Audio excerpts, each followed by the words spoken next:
Hey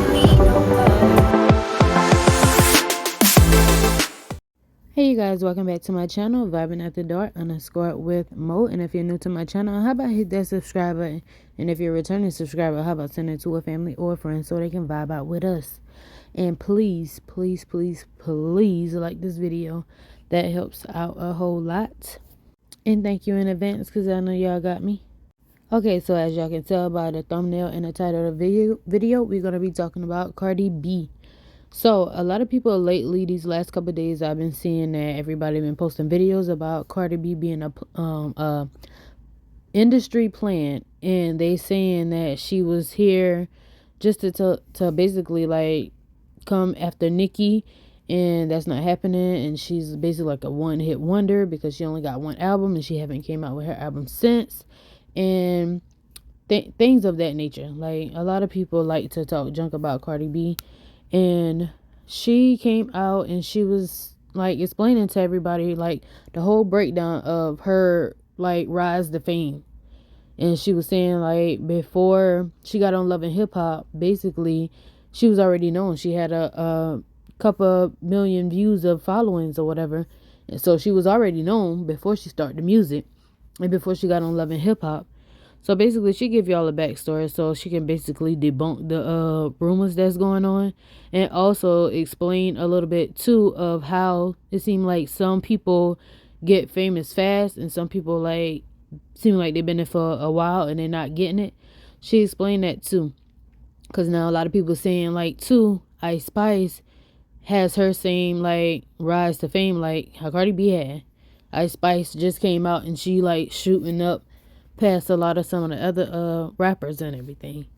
So I'm gonna just let y'all listen to this, and y'all let me know what y'all think about in the comment section below. And she did like appreciate a few people who like kind of sticks up for her, because she get a lot of backlash all the time. Anything seem like Cardi B said she get backlash for, and she like my cousin in my head, so like I'm gonna stick up for her too. She also said Remy Ma was basically like the first person like that try to give her a chance. So she gave Remy Ma her flowers or whatever, and she was like she didn't even really know Remy Ma when Remy Ma wanted her to get on one of her songs. But her husband was actually the first person who did a feature with her, because she said she couldn't get no features like in the industry. Nobody wanted to work with her. But let me stop telling y'all everything, because she said all of this in her video, and I want y'all to hear from her mouth and not mine, because I can twist things up sometimes. So let you listen to her. Y'all leave me a comment in the comment section below. And like I said, don't forget to like this video. And I'll catch y'all on the next one. Bye. So before I got off my live and I had 60,000 viewers. Can y'all hear me now? Is the shit good? Can y'all hear me? Alright. So I'm going to talk my shit. Alright? And I know my fans gonna be mad, but it's been long overdue, and I've been holding shit on my chest heavy. Alright, so there's a lot of music commenters that like to talk shit about females. They like to talk shit, period, about people that's in the music industry and everything. But the thing about it is that it's like, before y'all become music, before y'all put a mic in front of y'all and y'all start commenting and y'all start talking shit, y'all should really make y'all research on artists that y'all talking shit about. And I want to make this very clear. I'm a self-made bitch. I'm a super self-made bitch. I made myself. Before a TV show made me, I made myself. And also, I really want to thank anybody that do their research on me and stand up for me, because a lot of people don't be standing up for me. You know what I'm saying? Like it's real popular to talk shit about Cardi. And I want to thank this girl named Damaris, because she be standing up for me like crazy. And like she be speaking for me. And like when a man stand up for you, that's great. But when a female stand up for me, that means the world to me. So I want to give y'all a little bit of her story. All right. I want to give y'all, I want to rewind it, because I feel like my success impact y'all so fast that I don't think that y'all was with me in the 2014s, 2015s and everything. And let me tell you how Cardi B got started, right? Before I was on Love and Hip Hop, I had had 2 million followers, right? 2 million followers. Mind you, my page got deleted about 3 or 4 times because, you know, I used to pop heavy out of my mouth. I used to talk crazy out of my mouth. I started doing videos because I broke up with a guy that really broke my heart. I was going through it. I had like this anger towards men because, you know, I was a stripper. I was going through some shit and I was just fed up. So I used to go on my social media and I used to talk shit. And out of nowhere, people just started following me. I built a following. I had all y'all male rappers. I had all the male rappers following me. I had all the influencers, the female influencers following me. Bitches started calling themselves hoes and all that. I even had Kardashians following me, bitch. I had Kardashians following me. Chris Rock used to hit me up talking about he want to make a movie about my life and everything. So boom. Then I got on Love and Hip Hop. And who got me on Love and Hip Hop was my old manager. And my old manager, he wasn't no industry nigga. He ain't no industry nigga. He wasn't in the music industry, none of that shit. He used to manage DJ Self. He was a regular nigga from Queens. I told him I want to get on Love and Hip Hop. It was hard for me to get on Love and Hip Hop.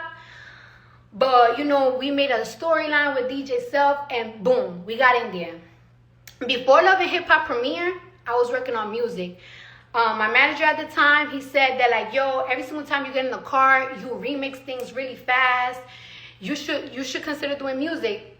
I really was not with it at first because it's like I was like a little shy. And then he took me to a studio. He put me a beat. He's like, write to this shit. I wrote to it. I made Stripper Hole. And I need all my money makers, bring that cash out. I bring all my money in there, bring that cash out. He's like, we got to shoot a video right now for it. I'm like, all right, whatever. Before Love and Hip Hop premiere,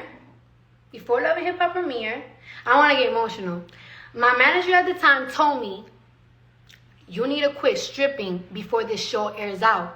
And I told him, I don't want to tell the world that I'm going to quit stripping because if Love and Hip Hop don't work for me, and these things don't work for me, I'm gonna go back to the strip club because there was girls that were strippers and went on Love and Hip Hop and they said like, you know, they ended up going back to the strip club and the bitches in the strip clubs were making fun of them.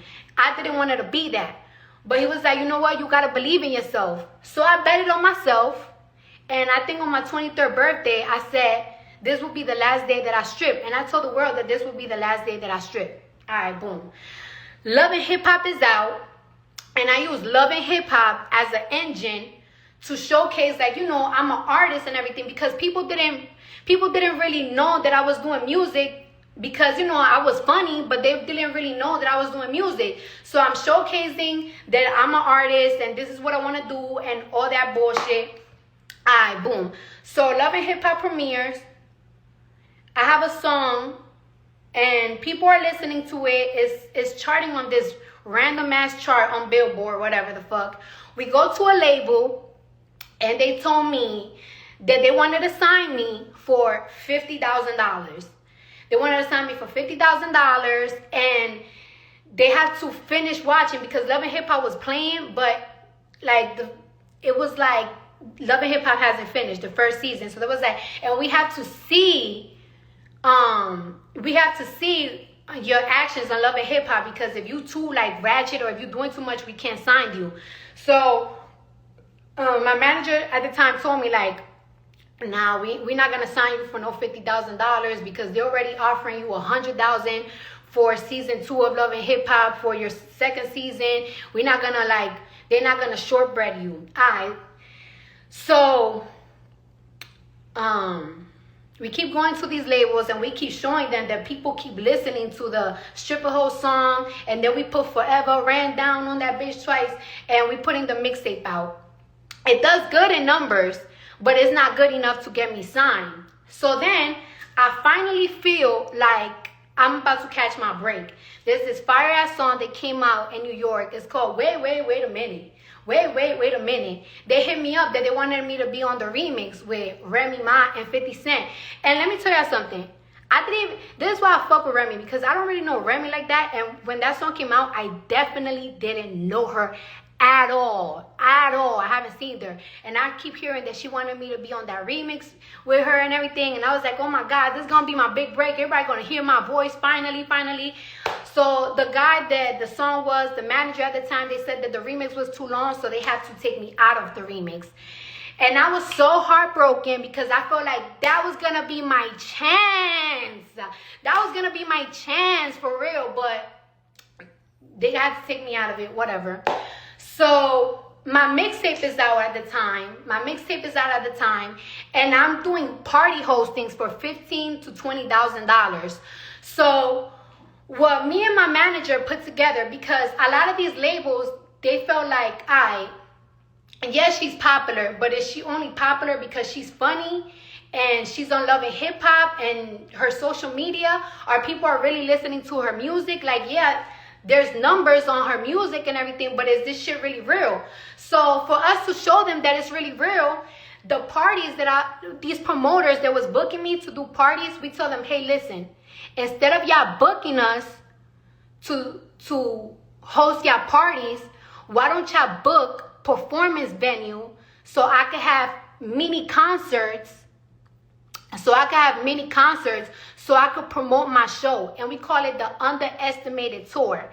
So the money that they were paying me instead of hosting, we took it to do a tour so we could record it and film it, people listening to my music and rapping my songs. So we had a couple of openers. We had Cashflow Harlem, we had Swift on Demand, we have Josh X, and we had Her Celebrity opening up for me. With the $15,000 and $20,000 that I was getting paid to do these shows, that money I was paying for them to get hotel rooms, to get transportation, to get everything. But I wanted this tour to look super legit. So we went to Washington, we went to Connecticut, we went to Philly, we went to San Francisco, we went to LA. We was going everywhere. And I was performing my whole mixtape. And there was so many people coming out. It was like 900 people. Some places had 500 people. Some places had 2,000 people coming out.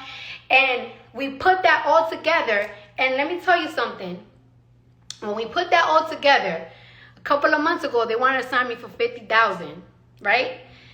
In a span of like 8 to 9 months, when we put all of that together, and we showed the labels that this shit was real, that we was going to every state and everybody was rapping my music, talking about ran down on that bitch twice, I pull up, like what's up, everything on fleek. They saw that and they saw that shit's not a gimmick. This ain't no social media shit. From state to state, people was rapping my fucking mixtapes. So I went from motherfuckers was trying to sign me for $50,000. Then it went to $500,000. And then boom, Atlantic signed me for, I think, $1.2 million. Alright, whatever. Now I'm signed to Atlantic. And I feel like, oh, as soon as I sign to Atlantic, things are gonna like go crazy for me. I have to hustle again. Atlantic was trying to get some of the artists on their label to do a feature with me. Guess what? Nobody wanted to do a feature with me. Nobody. Niggas was like, yeah, let me get her number. And I was like, nah, don't give niggas my personal numbers, because I was already a stripper. You know, I've been a stripper, so I feel like if somebody asking you like, hey, would you do a song with Cardi, but you want my direct number, I feel like you trying to fuck me, and I was not with it. I met my husband. I talked to him. I showed him my music and everything. He loved it, and he was the first person in the industry to do a feature with me. My husband. He believed in me from the beginning. And you know, I just kept telling him, like, I don't understand. I feel like I'm hustling, like I'm putting out music, all of this shit. Like I keep going state to state, showing DJs my music. I don't understand, like, blah, blah, blah. Months later, I did Bodak Yellow, and Bodak Yellow just changed my life. Bodak Yellow just changed my life. It just changed my life. But it didn't happen overnight. It didn't happen because I was on Love and Hip Hop. It didn't happen as soon as I got signed to a label. I worked for this shit. My ass for this shit. This ain't no fucking gimmick, nigga. This is fucking Cardi B. And I ain't fuck nobody. I ain't give nobody in this industry no fucking pussy, no producer, no DJ, no A&R, no CEO, no nothing. This is the big brain fucking work, nigga. Big hat work, putting work on my mama, motherfucker. Say no bullshit, nigga. The fuck? Know how many fucking doors was closed on my face? You're funny, you're funny. Hey, listen, yeah, we want you on your comedy. We want you on our comedy skit. We want you on a comedy skit. No, nigga, I want to be an artist, nigga. Listen to my shit. How about you listen to my shit? Know how many people I went and said that to? Know how many no's I got? I grinded for that shit, even for this fashion shit, nigga. Invested all my little money on this fashion shit because I love clothes. It was hard back then to get a front row, even at the blonde show for me. Me and my publicist, we couldn't even get in some shows. We were trying to sneak in, like, oh, if they see us, if they see my clothes, you know, they're gonna wanna know. It's easier now for females, and I'm not even mad at it. But in 2017, 2016, 15, it wasn't like that. Now what I want to say though, too, right? When it comes to other female rappers' success that are happening now and everything, some females are gonna come up faster than others. And a lot of people will think that it's that, oh, that's because their labels are putting money behind them, this and that. The labels are putting money behind the girls that people are listening to.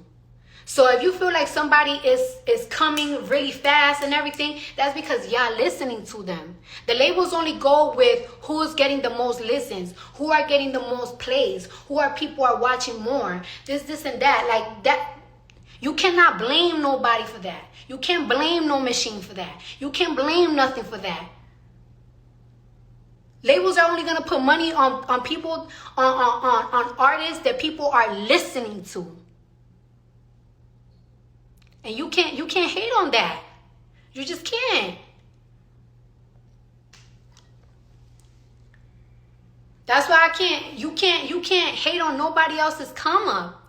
Because everybody going to be like, the label's putting more money on this. The label's putting money on that. The labels is going to put money on they do analytics.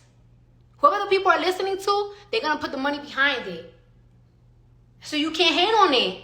If you want your favorite female rapper, if you want your favorite male rapper to make it, listen to their shit. Promote their shit. Make a fan base for them. Once the label starts seeing that they have a hard following, they're going to follow up. Can't hate on the game. That's the game. The labels could sign your cousin. A label could sign your cousin. If nobody listening to your cousin, the labels ain't gonna put nothing behind it.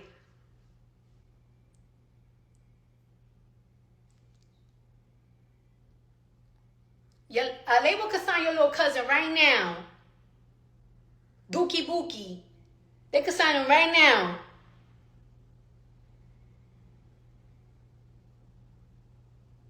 If Dookie Bookie ain't making numbers and nobody looking at their shit, they wasn't putting no money behind it. Doesn't matter if they signing on.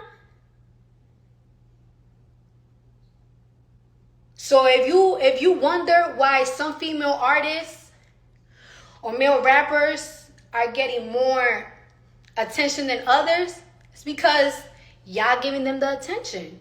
And you can't be mad at that.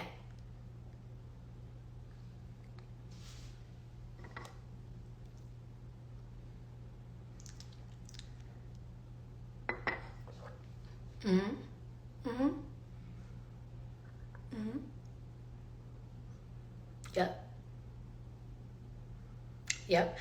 Well, I'm glad I gave you a little bit of her story. This is my story. One day I'm going to get a little bit more in depth. But I just wanted to remind y'all. You know what I'm saying? I just wanted to remind y'all. Cousin! Kidda, you gotta listen to my single. You gotta come listen to my single. I know I've been fronting, but my mind been going fucking crazy, bitch, because you know You know I be everywhere. But you gotta come listen. Oh shit, so about this album. This album is coming, okay? But I talk to y'all laters.